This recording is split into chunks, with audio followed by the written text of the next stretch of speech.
when I used to hunt public land, I'd go in at like 10 o'clock in the morning when everybody else was gone, and I had way more success going in there after everybody done, got out of the woods. I had the woods to myself and just go in there and call easy and get one to strike and, hunt it from there. All right, welcome back to the Buck Junkies Podcast. We got a full house today, folks. What's going on? It's been a while since we've had a full house. Yeah, everybody been on the road. Mikey, you get to tell us about your last week. You went down. You got invited to go. Was it the Mississippi Outdoors podcast? Mississippi Outdoors. That was pretty cool. Yeah. So tell us all about that. Got to go down and sit with Matt White and Chad Ward, the producer for Mississippi Outdoors podcast. Do you know Matt White was the former Mississippi State quarterback? Yeah, I didn't whenever they first threw his name out there. Yeah. But then I kind of started looking at him, and I was like, yeah. Heck, he was a quarterback. It was him and Wayne Mack, and back when they did the year of the comeback, State was winning all them last-minute games. Yeah. Like, that's one of Shell's. That's the last time they won. Everything she wants to tell me about how great Mississippi State is, it's always about Wayne Mack and Matt White. She's like, yeah, them Bulldogs, they beat Ole Miss that year. But she was like, she wanted you to get something signed. Well, she said she had a jersey from back in her college days. She wanted signed when he played football, but she could never find it. Oh, really? Yeah. So I got her a hat signed, but I think I didn't give it to her. I kept it for myself. So tell us all about this is actually like the Mississippi Department of Wildlife, Fish and Parks podcast, right? Yeah. So it's Mississippi Outdoors Podcast, and they talk about an array of different things. They have a lot of biologists and things, which they work for the Mississippi Department of Wildlife, Fisheries and Parks. So they got access to a lot of different biologists in different areas and a lot of cool things that they talk about on there. Not really sure why they asked me down there, but I was the least educated person that's ever been on their podcast. So did you tell them that? Or? I think I may have at one point. But anyways, they had a lot of biologists on there. John Grucci, which is a guy we've had here. They do a lot of everything from like pond maintenance to alligators, and they talk about a lot of different stuff on that podcast. But they had asked me to come down to talk about a little bit of land management and cooking and stuff like that. Just kind of our camp lifestyle stuff. Camp lifestyle stuff. Do something a little different than just having biologists and people educating people on there. Something a little more different. So where was it at? And it was actually at the headquarters down there in I think it's Madison. Jackson or somewhere. It's somewhere in that area, right? Yeah. Jackson. It's in Jackson. Yeah. Sorry, I said Madison. Jackson is where it's at. So it's at their headquarters. So it was a whole. The facility was really, really nice. I'd never been there before, but they had like different little scenes, kind of like Ducks Unlimited did up there. Where they had bears and ducks and turkeys and different things like that out in the lobby, and it was a beautiful place. Did they have a jail for outlaws there? No, I don't think I didn't. Nervous? They didn't. They took me around on a tour of the place. You didn't get nervous? Yeah, there's a lot of game wardens down there. So it's like I hope nobody recognizes me. That's like the hornet's nest for them, man. You got all there. Yeah. But it was a pretty cool thing. I got to go around and meet everybody, the guys that produced the Mississippi Outdoors TV show too. I was going to ask. So I've been watching that show since a kid. It's a PB, like a public broadcast. Yeah. In Mississippi, y'all remember that? Oh man, Daddy always watched it. Yeah, that you watched it on Sundays. What was the other one? Is Mississippi Outdoors come on Channel 10? That's WKNO for us. And what was the was it a Mid-South Outdoors? Yeah, it was two different ones. Wasn't there two different hunting shows? Because I remember one of them gave a Sportsman 500 Polaris away. Man, I tried my best to win that thing when I was a kid. Yeah. Kids don't know about no Channel 10 and Channel 18. Or it's still a good show to watch. Oh, yeah. They still produce it. Yeah, Is that? I guess that's where they produce that show, right? Well, Kevin Meacham from Primos, used to be with Primos. I don't know if he still is or not. He actually hosts the show now, so he's doing it now. I don't know how many years that show's been running. It's got to be a long time because it used to be, oh, Lord, I can't think of his name. My mind went blank. Larry something or? Lord, I'll think of it in a minute. But anyways, he used to host it, man. Melvin Tingle. Melvin. That's it. Melvin, Yeah, I knew it'd come to me. Melvin Tingle and Mara Hartman. I don't know if that's been a minute. Live or not. I mean, they did everything from dove hunting to rabbit hunting to crappie fishing, wade fishing crappies. They did all of it on that show. Yeah. Heck, they still show the same old rabbit hunting clip about every 3 or 4 weeks. I've seen that one. So I've been watching that for 20 That's been a good rabbit hunt right there. Heck yeah. But that show's been running since I was about 8-10 years old when I first started watching it, somewhere in there. Yeah. And, I'm 48 now, so 40 years. That's a good run. Yeah. Tax dollars at work right there. But anyways, yeah, it was a pretty cool experience. Go down there and talk with those guys, and that podcast should be dropping in the next couple of weeks. Yeah, they're gonna give you a heads up so we can put the word out. You're gonna be on there. Yeah, probably so. I communicate with Chip every now and then, just send him a text, talk to him, or see what's going on. I did volunteer us to be on Mississippi Outdoors TV show. So oh really? We can do that. They come to camp. We'll cook something for us. We'll see if they bite or not. They bite. I just want to know why you didn't introduce them to Old Blue. Why didn't you put Old Blue in the interstate and take her down there? I did. No, I didn't. No, you had to borrow your old Ford. Yeah, you took the Ford. Yeah, I did. I took the Ford down there. Man, he'd still be driving back with the window out the window if he took Old Blue. 45. So what'd y'all get into? We've been a little bit of everything. We been cooking a lot, been cutting up a lot of trees still cleaning up storm damage at camp. You finally made it over to the other property there on the north side? Yeah.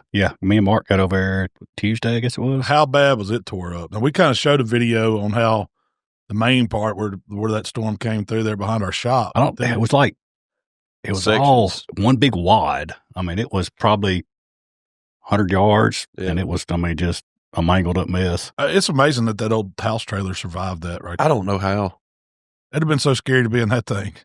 And two, I told you, man, if we ride up on this big ridge, we'll put a stand here. You can see that whole bottom. We can't do that. Yeah, you can't see it. Oh, it's mangled. You can't see nothing off that ridge now. So after that storm, I tried to drive down through there, and I got to as far as where there was one tree limb I kind of picked up and drove under and got down there, and there was no way to turn around. Yeah. And it was just like trees everywhere. It just locked it up. So I knew that was going to be a challenge to get down through there. But so how long, what was that? Has that been a month yet? Probably pretty close. Yeah. How much new growth is already coming up? Everything's I haven't been down there and seen the. Like at the end of Mud Hole, it's so much sunlight on the ground now, and it's stuff popping up everywhere. Everybody that I've took down there and showed what happened, there's like, oh, you're fixing to have habitat now. It's like this is what the turkeys want to nest in. This is where the deer want to live.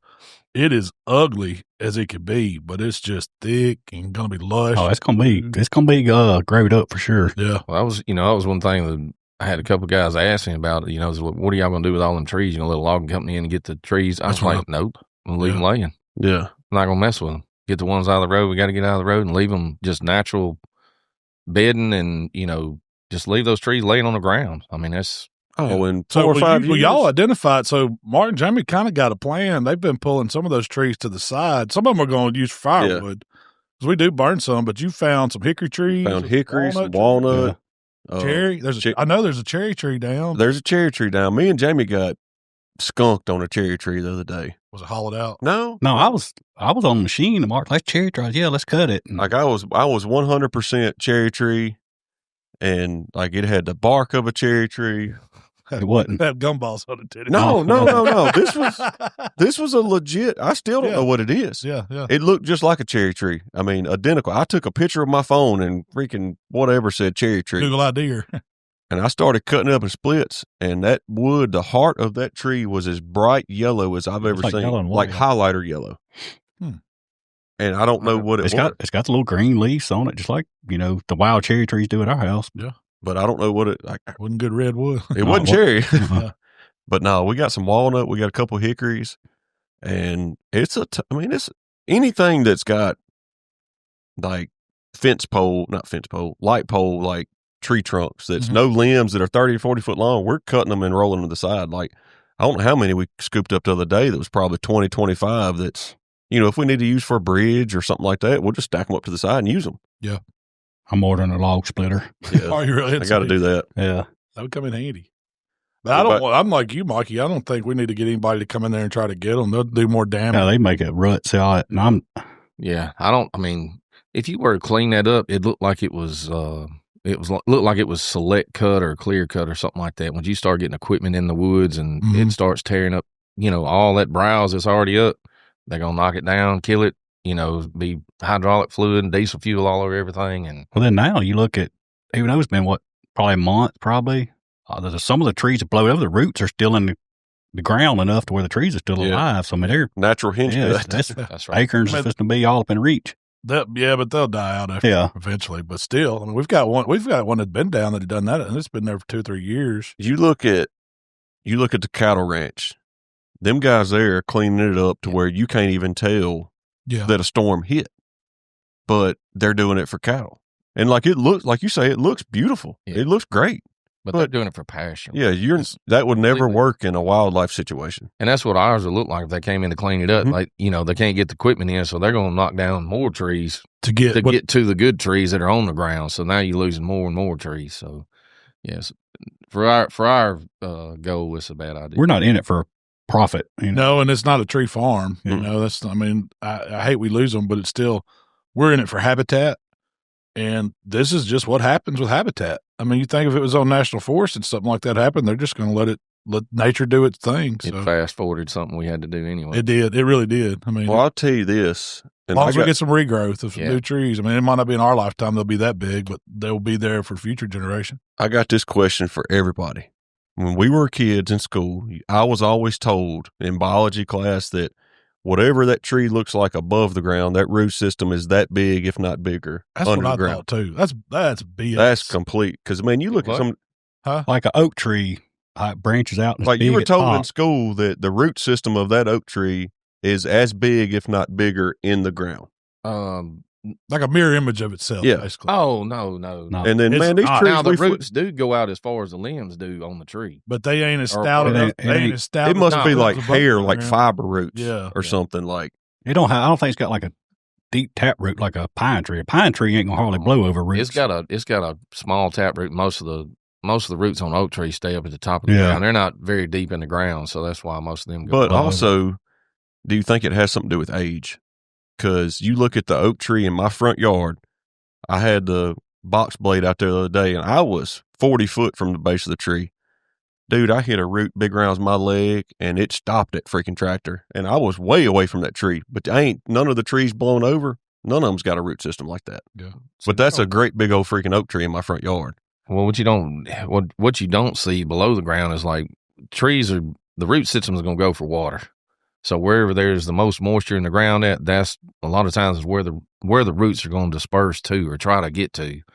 Like a willow tree, root system on it'll grow 100 yards. Yeah.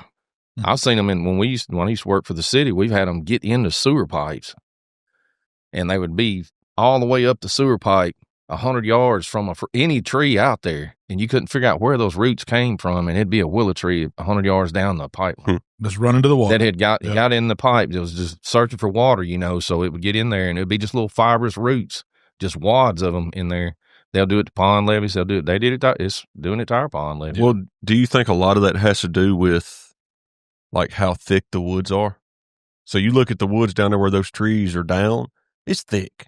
Like it's a lot of big oak trees and big trees that are within 10 to 15 feet of each other. Whereas my oak tree in my front yard, it ain't another big tree for 100 yards. It don't have the competition. It has no competition. Yeah, I mean, that makes a difference. Plus, the growth on that tree out by your yard, there's nothing out there. So like you said, I mean, it reached its maximum potential. A tree in the woods is, it's going up, not out. It's stunted by the other trees around it, stealing water and nutrients from it, and just not getting the sunlight it needs. So it doesn't reach its potential. So, the trees that were left, and we do got a bunch of trees left, those trees are really going to thrive now because their competition's gone and they're spread out. So eventually when the story gets up enough to cover what it opened up, those will be the primary trees that are holding that forest there. Yeah.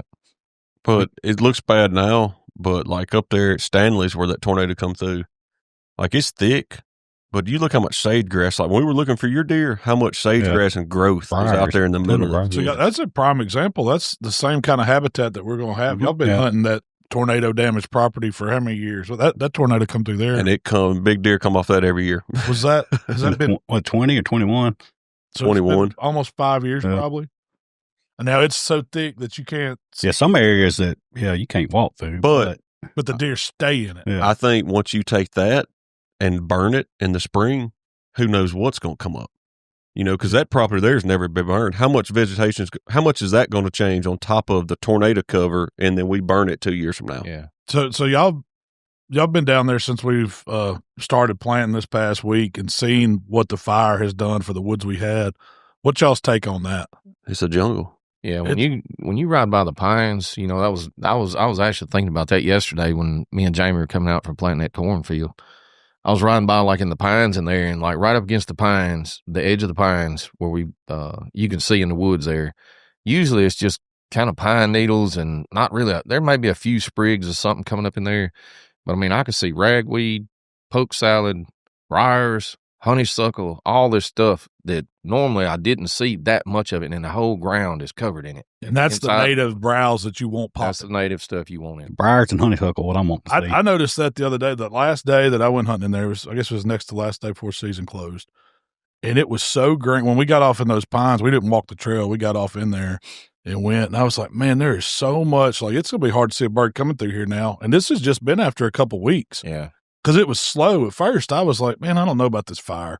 Because it was so open in some of those, and it didn't seem like it was doing anything. Yeah. But I guess when the temperature got right and everything started popping. Ground temperature got right. It had to be what it was, but everything is shot up. And now you've got stuff, it's over knee high right now in the woods. And I guess it'll continue to do that as long as we keep that burn program going. Yeah, because like the last 2 or 3 weeks, I mean, I know I've noticed it at my house, but I've noticed it down at the farm too. You know, like we didn't really have to cut no grass. Yeah. In the last 2 to 3 weeks, son. You'd have woke up. Oh, yeah. Well, everything. You got to mow. It is. You got to mow it. Yeah. Like, you got to mow it. I mean, what Jamie and Will did the other day is already, you know, just sprouting. coming back up. That's what I was talking to my wife last night. I want to bush hog at the house, but what is it? No, what do they call it? No mow May. So, you know, not supposed to bush hog in May because of fawns and turkey nest and baby rabbits and all that stuff. But it's so thick between mine and Mark's house now. It looks good though. Yeah, but how many deer do you see run out of there? Like every day. You said last night morning, it was right? a big old doe out there last night. So I mean, I don't know. I hadn't seen any fawns yet. It's a little early, isn't it?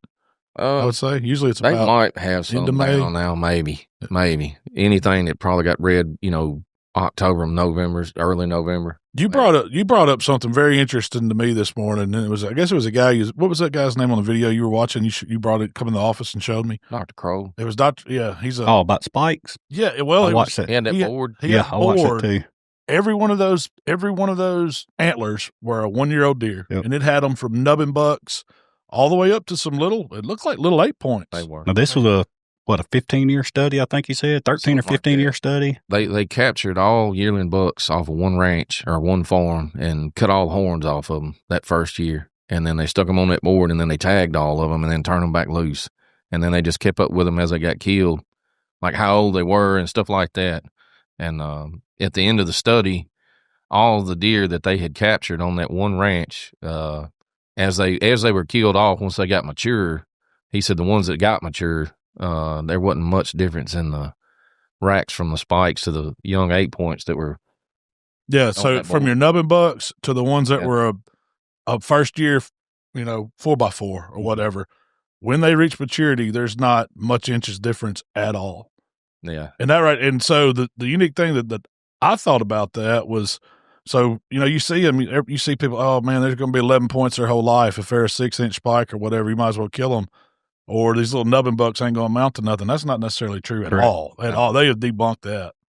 And I mean, I do think for instance, it was a spike at our house. Me and my dad saw for 4 to 5 years, and it always was a spike. I think that's just like a genetic deal it's got. But you're going to have some of that happen. But I don't think all spikes stay spikes. I don't think you can tell in that first year. From what they said on it is most of the spikes were, what do you say, they dropped or were born late in the year versus the one that was the late born. Yeah, later born fawns. So if they would have been born at the same time as that other deer, more than likely that nub would have grown. Had similar racks that they would have had. Yeah, because all of them were pretty similar. Yeah. You could kind of tell that some of them, you could tell, and they had them kind of pulled out where these were. I'm sure they had a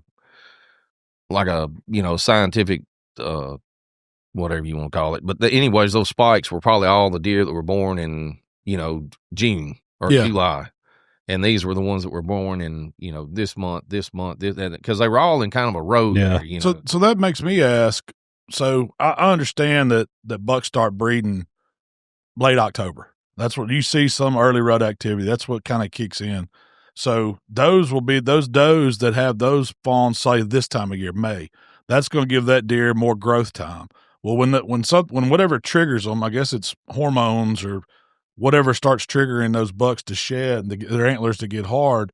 It doesn't matter what size their antler is when that's triggered. All of them start shedding, right?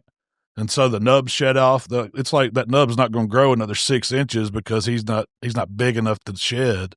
You see what I'm saying? I guess all deer drop horns within, I'd say, a month of each other. They start shedding at the same time, losing their velvet in that area because that's their growth in time. In that area, in that farm area, or wherever you're at within, just say state to state's gonna vary. Yeah, but you may go 2 counties over and they're not dropping. So yet. What are you referring to as far as, are you saying like, all right, they're not going to grow anymore, right? Yeah, they're not going to grow anymore because they only grow when they're in velvet, right? Right. So you get a buck that's born 1st of May.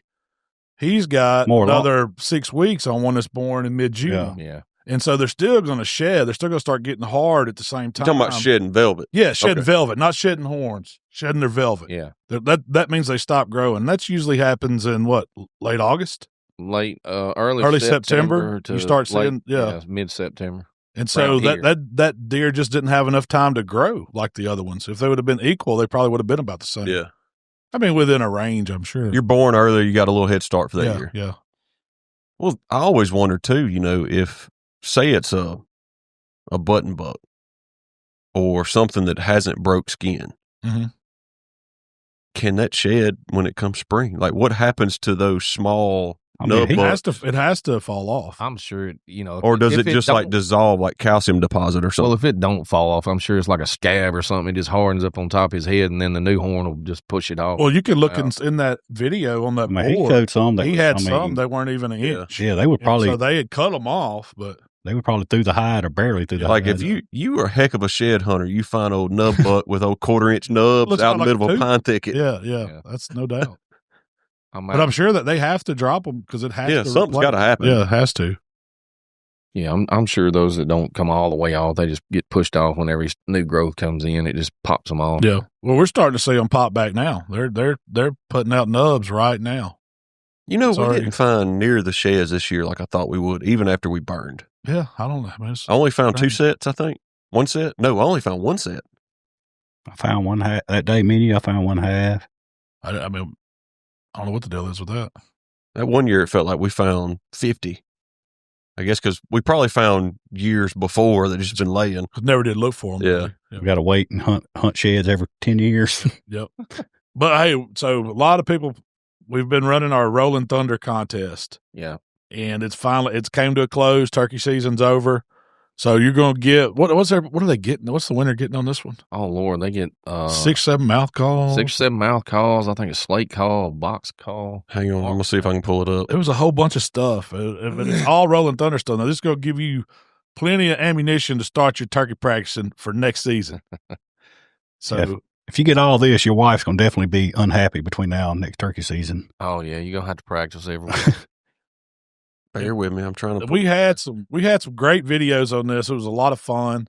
We're going to read some of the comments they made on Mikey's call here in a second. So, but what are they getting? So in this giveaway, you are getting the Thunderdome slate pot call with a hickory striker. You're getting a Rio box call.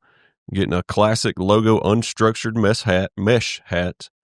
You're getting a Half Moon V mouth call, Simple V mouth call, Ghost mouth call, Done Deal mouth call, Hunter Wallace mouth call, Hunter Wallace mouth call 3, Hunter Wallace mouth call 4. That's 7 mouth calls, I think, if I'm asking. So a little over $200 worth of turkey calls and hats. And I will tell you, I love their mouth calls. They are, I have Janice, and she is one of the easiest girls to blow. I still don't say it sounds good, but I ain't never got as much hate as Mike did. I didn't see your video on there, Mark. I never done one. I need to. Yeah. It kept it's on me. At least they don't name them men's name. That'd be weird. Yeah. Yeah. Put old Billy in your mouth. Yeah, Billy or Frank. But no, I'll call you blowing, Jamie. Yeah. I got Jamie in there. Oh, maybe we need to come up with our own. Oh, Jacob. Have a Mark, Mikey, and Malcolm mouth call. Which one you blowing? Which one in Buck Junkies you blowing? But so here's the winner. We all looked at them. There were some great ones. We appreciate all the comments on there and sharing with us. Y'all keep it up because that was really cool. But Daniel Beckham is who won this one. And what I thought was unique about it was he made this copper pot call himself. And that was his own call that he did. It sounded pretty dang good to me. I wouldn't mind having. Yeah. The way we did this, we had somebody play these videos. We didn't watch them. They played them and we listened. And then they would make notes on which one it was. And then we went back and looked. And so, Daniel, congratulations. We're going to be getting them. We'll probably reach out to you. And if we need to ship it to you, I don't know where he's from. And we'll do this again for sure. Oh, absolutely. We're going to come up with something. We're going to come up with our next one pretty soon. So, but yeah, y'all go watch those videos. So, hey, y'all take up for Mikey, man. It's some. Yeah, let's Mikey, are you okay? We pick on you a little bit. No, go ahead. This is your chance. Let me explain. Explain the situation. Set it up, Mikey. Set it up. Let me lay this out. So when we started this Rolling Thunder game call contest, we needed to do, all of us had agreed that we were going to, try to do a turkey call sequence, just messing around, doing whatever. Yeah. And me and you had finished up turkey hunting one morning. You said, hey, do that fly down cackle and stuff like that, and I was like, all right, let me, let's put a little enthusiasm into this one. It's going on we couldn't get no bird to work. Yeah. And y'all do realize this is probably 9:30, 10 o'clock in the morning? It's late. It's later in the morning. It was way after Friday. Yeah. Like they know the turkey is already on the ground. Yeah. Oh, yeah. It's so, the one thing I noticed when you really do your fly down, it's too dark to film. Yeah. And this I just did with my phone, but you can't see anything. Yeah. Or at least with our cameras, you can't. I ain't got them fancy. I'm usually sitting on the ground. Yeah. Standing up doing that. But anyways, Malcolm filmed me doing this, so this was going to be like the what we posted for the contest to kind of follow. Kick it off. Well, a lot of people didn't read the daggum thing saying this, this is Mikey doing whatever. Y'all submit your, turkey call sequence under this for the game call giveaway. And they thought, it was a video, so they just thought you was the proud of they what you like, were doing. This dumbass. He's going to scare every bird in the woods. We're going to run through this. We got. So let's hear some of the. Yeah, we got 32 comments here. Some of them are common sense comments like nice rope toter. Like, normal comments. Some people actually do what they're supposed to do and get on here and call. Yeah. And then we scroll down. Let's get some of the good ones. There's some good ones on there.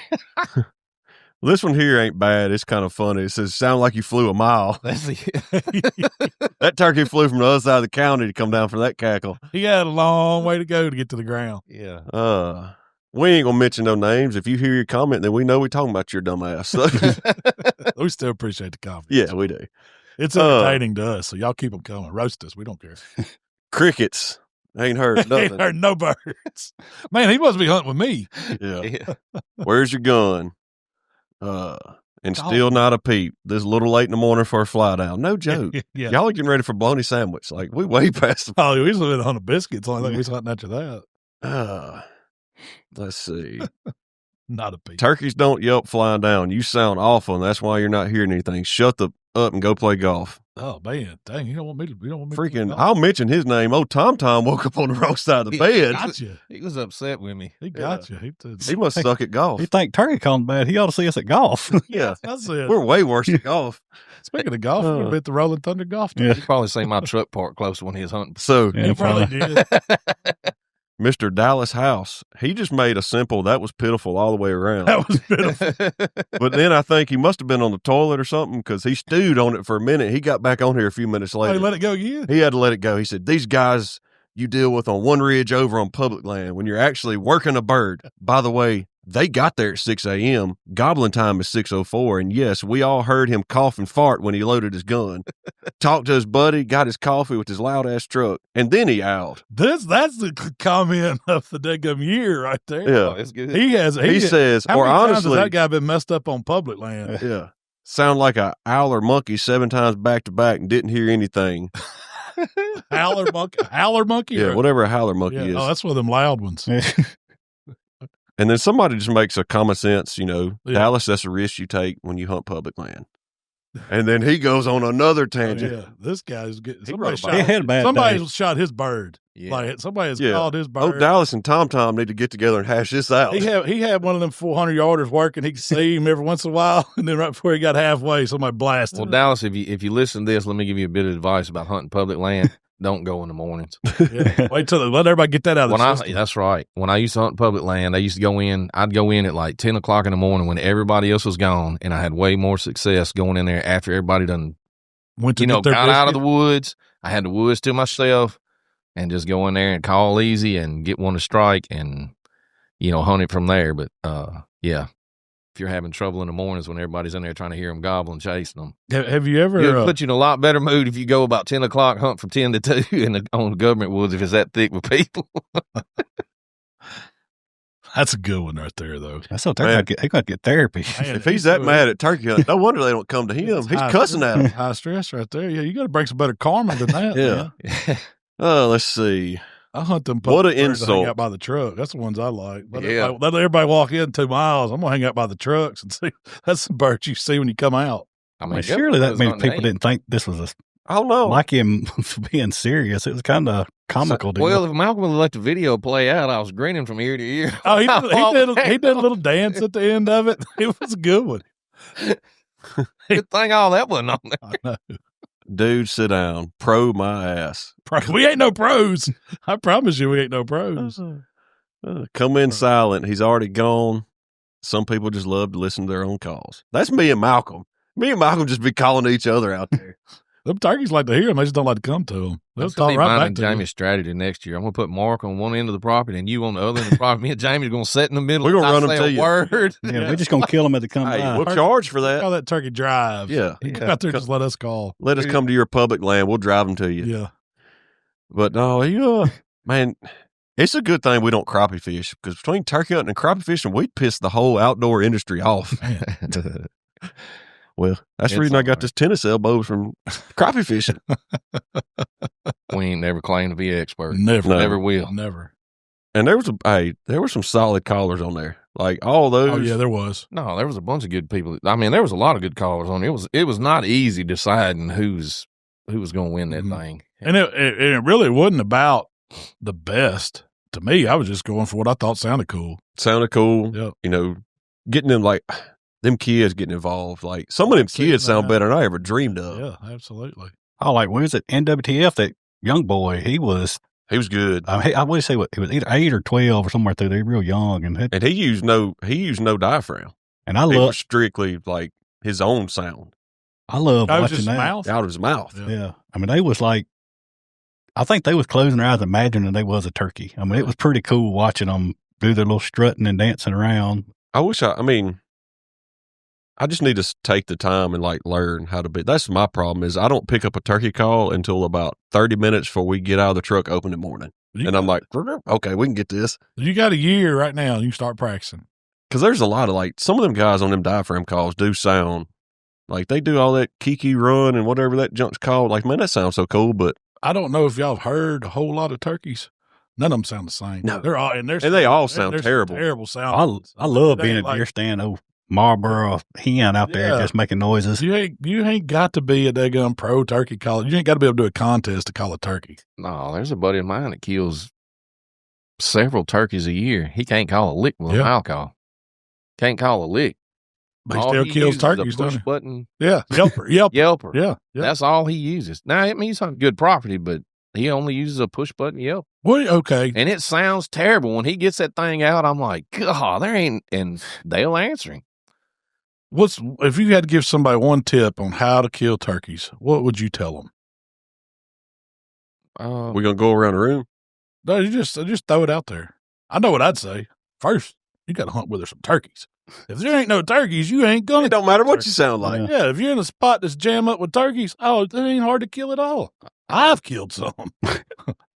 And I ain't no turkey. Have you done one on your own yet? Not yet. Still haven't killed that solo bird yet. That's our goal. Me and you next year. I missed my solo bird, but that's my own fault. You needed a 300 Magnum on that shot. I needed. That was so funny. Yeah. I mean, one. I don't know. To be successful, I mean, every property is different. Mm-hmm. All the birds are different. So, some less is more. That's the good tip. Less is more, and you just, I don't know. You kind of got my brain boggled up over here because I don't know that there's. You're still feelings are hurt. Yeah. Scared to say anything. First, go to where the turkeys are. Yeah, you got to have birds in your area. So if you're hunting, I mean, not every farm has turkeys at the first of the season. You may have them last of the season, but you need to do some visual scouting. Easing around the property on foot, seeing, looking for some kind of sign or something like that, and figure out if you got birds there or not. Because if you're just going out there, going in blind, not knowing, just saying I'm just going turkey hunting a new piece of property I've never been on, it gets frustrating. And I think that's what a lot of people do when they go into government woods is, they may be on that side of the lake, because most government land around here is around lake property and stuff like that, reservoirs. So they may be on this side of the property over here, feeding around where they have agriculture on that side early in the season, or later in the season. You just got to kind of figure out where your birds are at to be able to actually hunt the damn thing. So, and people don't understand deer hunting 150, 200 acres is decent sized tract of property. Turkey hunting 100 acres ain't nothing. Yep. I mean, you can cover 100 acres quick. Yep.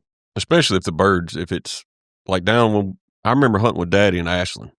There was birds down there, but you might go, shoot, you're going a long ways and you're covering some ground. But like at camp, yeah, that one property is 200 acres or whatever, and you can hunt it and stay on it. But if the birds aren't there, you might go 2 miles.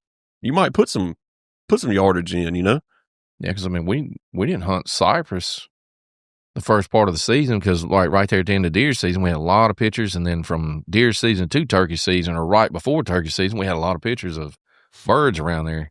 Well, they just disappeared. Yep. So either they found somewhere they like feeding, or they're going to move towards the food just like deer do and stuff like that. They're going to find some place to feed, someplace they feel safe. Gobblers like to get out in the middle of the field, strut, do stuff like that. He's going to follow the hens. So if the hens move off to feed on, I don't know, some old leftover acorns on this property over here they didn't go through during deer season, and they're going to stay over there on that 200 acres for a couple of weeks till they clean those acorns out, and then they may come back to you.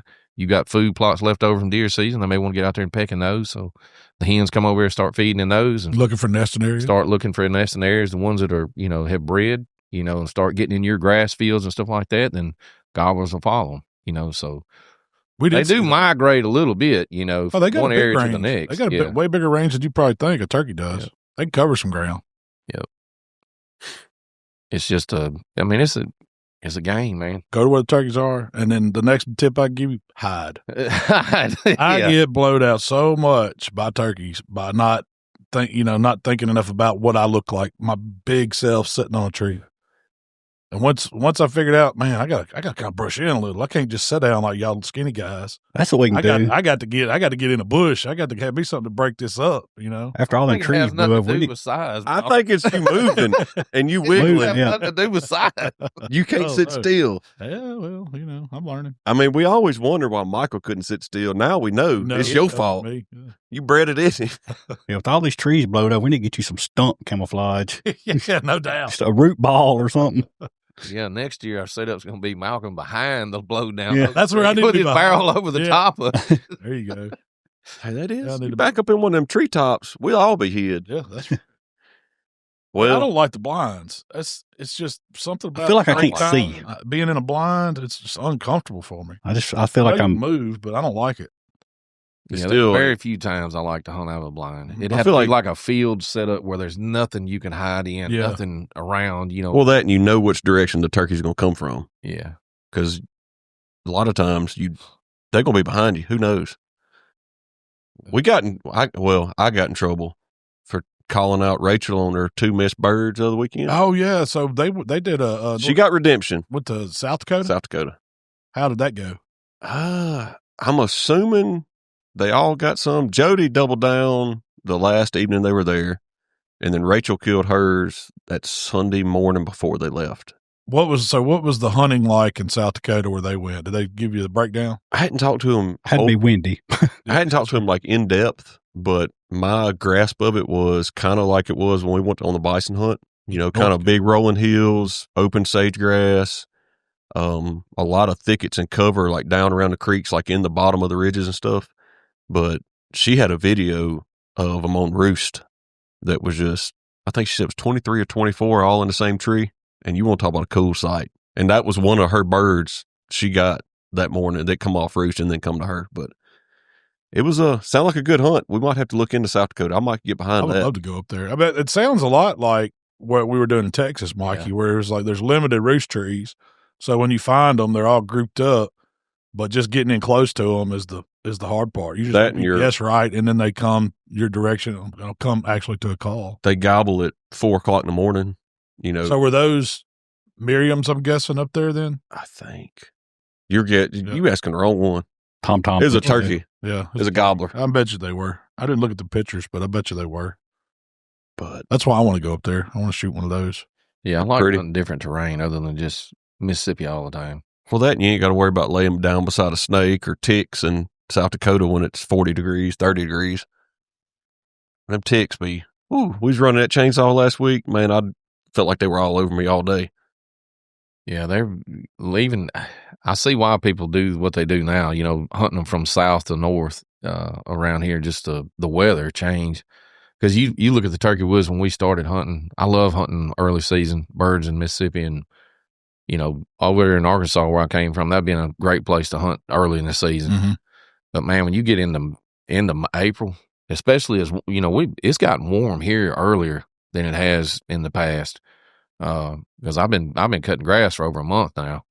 But anyways, and usually I hadn't been, but everything is greened up like way earlier than normal, and it's gotten really thick and lush, and you know it's so thick down here right now. If turkey season, the last week of turkey season, y'all went. You can't mosquitoes. Oh, the gnats. These little black biting gnats got me worse than any mosquitoes. I didn't have a problem with mosquitoes and ticks this year. I sprayed down. I kept my clothes sprayed with that permethrin and didn't have an issue. Thank goodness, because I mean I've always got a fear that I'm tick to get that alpha gal, but luckily that didn't bother me. But the gnats, I could not keep them off of me. I mean, they get in your eyes. I mean, even with your mask on, they're still just they bite anything the crap they can out get of to. Man, my face was all whelped up from them. I was like, this ain't. When I'm sitting there sweating and trying to swat gnats, and then it's getting so thick you can't see good, it's like it's time not to hunt in Mississippi. Yeah, time to go to a different state. That's what pushes me off of hunting. This is the latest I've ever hunted. You know, I hunted almost to the end, and just the heat when it gets that hot. Yeah. And it's so miserable. Well, we got warm in Texas, but it wasn't like Mississippi warm. No, did you know that? I don't think I might have broke a sweat one day. Yeah. Maybe. That was just because we was walking a lot that day. Walking a lot, doing a lot of scouting that day. But the bugs weren't bad there. Mm-mm. Like I didn't have a problem with mosquitoes or gnats there. I got into the gnats late one evening. Just because they were just searching for any kind of water they could get to. My eyeballs was the only thing within they were trying to get 2 miles that had water on it. So, but you got to think we got such a long turkey season. Like we get the advantage of hunting that early time before the spring green up, and it is a little tougher because the turkeys can see through those woods way better than we can. Well, those like those guys over in Arkansas. When I went over there, I went opening day. Showed up over there opening day, hunted opening evening, and then. Hunted another full day the next day and then went back the next morning. So I hunted, I guess you could say 2 full days. Their turkey season over in even the south part of Arkansas, the north part of Arkansas probably wouldn't be as bad, because it's up, mountainous and stuff like that. But down there where I was at, them poor guys, when they get out there, it's full-fledged snakes, ticks, chiggers, gnats. Everything is thick. I'm talking about thick. Well, that's like Hard Point. It opens up the same time that one does. It's Arkansas. And it's the mosquitoes can, I mean. I've never seen mosquitoes like over there. Never. I don't know if just because I guess it's because just so much water. But yeah, Darren even said mosquitoes are horrible this year over there. I know one thing. I have a thermocell in my pocket if I'm going to hunt this late next year because when we went to Texas, there wasn't no mosquitoes. No. And I came straight out of Texas and went to Arkansas where there was. Oh, man. And I didn't have a thermocell or nothing like that. Just went over there. Good night. Yeah, they tote you off. Well, I went with a buddy by the house right during that last week, varsity. Mm-hmm. He's like, hey, come on, man. I know some birds over here. We can go shoot one or whatever. And I was like, I was fired up because it wasn't 2 or 3 miles from where I live. We go over there, and the only thing I saw was 10,000 mosquitoes. Yeah. I didn't hear a single bird. It wasn't even that windy that morning, but, man, they would tote you off. It was so bad. And I said, no. You can have this. Everybody's still talking about it being an odd season, turkey season for, vocalization and stuff like that. Just birds not being as vocal as they have in the past. We kind of seen it this year. Yeah, we saw some of it. Well, we had a bunch of birds talking to us. It was, I wouldn't say. I think last year spoiled us. Yeah. Probably so. They were very vocal last year. But we did have some good mornings, though. But it was just sporadic, real sporadic. That was the one thing that we didn't get this year. Is it was harder to get those midday birds to talk to you. And in the afternoon, they wasn't talking at all. Yeah. They stayed henned up. But I don't know if it was a combination of there's so many hens for them to breed, or it wasn't pressure. We saw a lot of jakes. I don't know if jakes was keeping them quiet, but I don't know. There's a lot of different variables that could have, you could factor into that, theory. But I don't know. It was it was an odd season, not hearing as many birds as we normally do. Oh, our buddy Keith, he got his first Mississippi bird with the Hope Hunt, right? Yeah, Brad. Keith come down from Texarkana, and Brad got the opportunity to take him turkey hunting on his place, and Brad said it was challenging getting him on a bird, but it paid off in the end. That was awesome. I can imagine how difficult that is. Well, first off, Keith can't be still neither. And he was in his chair, and they had him on a blind, kind of on the side of a hill. And man, he got to move around. Next thing, blind, chair, and everything started creeping off down the hill. So no, it was just comical. Rolling down the hill, it was or comical. sliding down the hill. Oh yeah. So was it just Brad in the blind with him, or was they have a camera guy too? He had a guy with him. I don't remember who Brad said it was. I think it's somebody from Hope Outdoors. So was one of them holding him, and one of them's holding probably. the blind? Yeah, probably. But he did get to shoot a bird. He did. Mississippi bird. Yep. Awesome. Shout out Keith. Y'all have heard us talk about him before. He's one of our buddies from Hope Outdoors. And man, so I know he got a deer last year when he came. Me and Mark put him on deer. Yep, and then now he got a turkey. That's awesome. So now, what do they got coming up? They do their second annual banquet coming up next Friday. Okay. It'll be at the I think it's changed name, Lander Center or whatever up here at South A. Yeah, they got a bigger place this year. Yeah, don't they? Yeah. So just go to Team Scooter Northwest Chapter Outdoors and see what's on there, and I'll get all the details, get lined up on the time frame, and go up there and help them out. Yeah, it'll be a dinner banquet. They'll have a silent auction, good auction stuff. Yeah, stuff. It was a fun time last year. So if y'all like going to those banquets and supporting a good cause, 100% goes to something very, very good. From man, they do camping, fishing, turkey hunting, deer hunting. It's a lot. And we got to give a shout out to Rolling Thunder for providing all this stuff for us for our giveaway, but they've also got something coming up that we're going to be a part of. So June 6th and 7th will be their 7th annual golf scramble.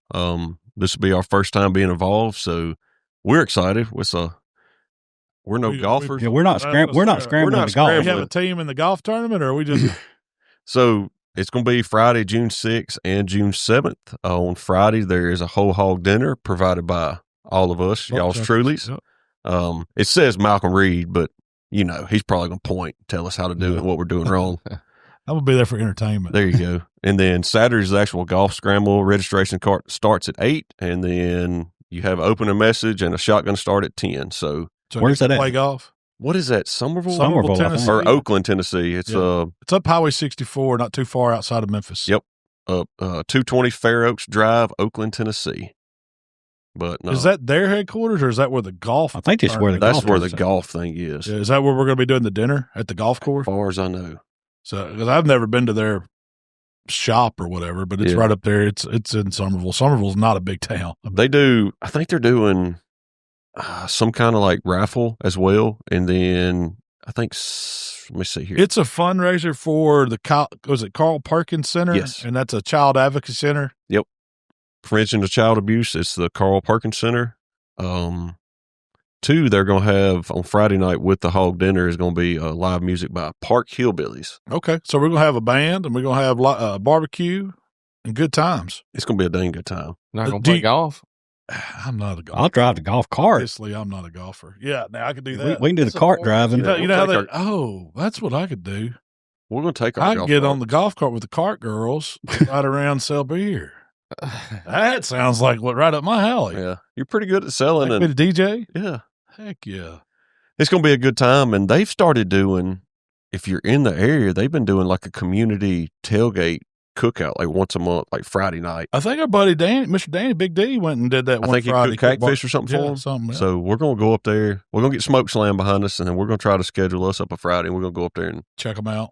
Cook. Now, do you have to to go to this the hog cooking event that we're doing on Friday, do you have to actually be in the golf tournament? I think it's part of the golf tournament, tickets? or if it's don't get me the line. Yeah, don't get us the line. We're not organizing this. We've just volunteered to come help them out. It says we welcome everyone to attend both the party on Friday night as well as the golf scramble on Saturday. Well, excellent. Well, if y'all want to come out and check out some barbecue and some music on a Friday and then play golf on Saturday, y'all come on. Yep, and they got different sponsor levels. What's their website? But you looking at it right now? Rolling Thunder Game Calls, and then just go over to they got a little section for the golf scramble. You can Google it, pull it right up. But we're going to cook a hog, and it's going to be dang good. And that's June 6th and 7th. June 6th and 7th. Then we've got another event coming up in Birmingham, Alabama. Now, this one's going to be cool. The World Deer Expo, Mikey? Yeah, World Deer Expo. It's how many years did you say? 42. 42 years they've been doing this. I think it said 42. It's like it's kind of like an NWTF for whitetail deer, I guess. And it's in Birmingham, Alabama. You got the dates on that? Yep, looking at July 11th. I looked at the layout of this one through the 13th. It looks like it's the place is pretty huge, and there's 2 or 3 floors of exhibits, vending, stuff like that. So you can imagine everybody's going to be there. I look kind of on the list. We're going with Monarch, with Trent Ellis. Yeah. Who else is part of that? That's with us. Hayden Podcast will be in the booth with Hayden us. Alabama Podcast. I know they got. Forgot who the other people are. They got some pretty big guests. I want to go here. What was it? Mr. Salter, Eddie Salter, Eddie Salter, Philip Culpepper. It's going to be a good show. Everybody talks about this one. I've never been, so I had never been to it either. But that one's exciting, and so y'all put that on the calendar for July the 11th through the 13th. I think it is in Birmingham, Alabama. I went and looked at their website. They've got places for you to book rooms if you're interested in staying overnight or whatever, being a part of it. It'll be a fun time. And then Ducks Unlimited, me and Mikey got a chance to go hang out with them last Friday and do a little cooking for their podcast. Ducks Unlimited has a real big podcast that they do. And they did one. This was about 4th of July recipes that you could do on the grill and stuff. And then one of the guys, the guy that hosted it with me, did a duck recipe. And I did 2 or 3 recipes, and then we did a podcast. But they invited us to come to the DUX is what it's called. And it's the Ducks Unlimited National Convention, basically, is what exposition. And this one's going to be back in Memphis, which is where Ducks Unlimited is headquartered. It's going to be the 1st of August, like the 1st through the 3rd or something like that. Yeah, and there'll be all kinds of stuff at this thing, man. It's huge. So if y'all are in the Memphis area and want to come check out the Ducks Unlimited DUX Expo, it's downtown. Be downtown. Downtown Memphis. It used to be the Cook Convention Center, was it now? Yeah, I don't know what it's called. Mark, you looked the name of it up. I didn't. It was, don't get me it's got some other title name. Planners Bank, or something like that. It's downtown. You'll find it. Imagine you can go to ducksunlimited.com and they'll have all the information on that one. That's going to be a big one there. I don't know how many people will be at it, but I imagine it'll be thousands. So Ducks Unlimited does a lot, and there's a pretty cool group. Y'all can check out. We'll put out when that podcast is going to be on. Listen to that if y'all want to. So what do we got coming up as far as farm, and what does the summer look like next few weeks? Well, Mike, I was out of town this week. Mikey, you said y'all got the sunflower field planting. Yeah, man. Got the corn in the ground. We went down Monday and Tuesday, so we got the dove field planted. We planted it's about 8 acres, almost 10 acres of sunflowers for a dove field. Got that planted. We got all our beans and vetch planted for our summer plots. Me and Jamie planted. Me and Will didn't get time to do it Monday and Tuesday, just from bouncing from farm to farm. A lot of ride time and changing implements. But me and Jamie went down yesterday and planted. We planted about 10 acres of corn yesterday. And as soon as this podcast over, I'm going down and finish planting corn today. So and hopefully get another little rain because you got rain coming this weekend. Rain on those other. I thought yesterday. That's why I told Mikey. He was planting, I was spraying. I'm like, man, how long this chemical got us sick? We're supposed to get flooded. It looked like it was going to rain. Luckily, we missed. It was a little sprinkle when I left, but other than that, we missed rain. Good. But that's it for us on the farm. I mean, once we get summer plots in, it's just kind of maintenance. Heck yeah! I'm finna go get my tractor today. Are you? Yeah. What'd you get? Man, a freaking John Deere X585 full-wheel drive tractor. Lawn tractor. Lawnmower. I think you're getting those just so you put Emily on one. I really do. I mean, it works. Does she drive it? She drove the little one. We use I got to sell my little one now. This one here is a hoss. The little one, that thing's horrible riding. Too. Huh? One goes down. I might need to. Yeah. This one 4-wheel drive. I got a tiller for it. I got a 4-foot tiller. I'm interested to see you put that thing to work. That'll really show you what could you use on a small scale. Well, places you can't get a big tractor. I mean, you're not going to. All jokes aside, I want to take it and till the food plot below the shop. What? All right. So it's a ride mower. It's a ride mower. It's a ride motor on, but it's got a PTO on it. That doesn't have a PTO, does it? Yes. Yeah. Oh, it does. It's a PTO driven tiller. Really? It's a 4-foot tiller.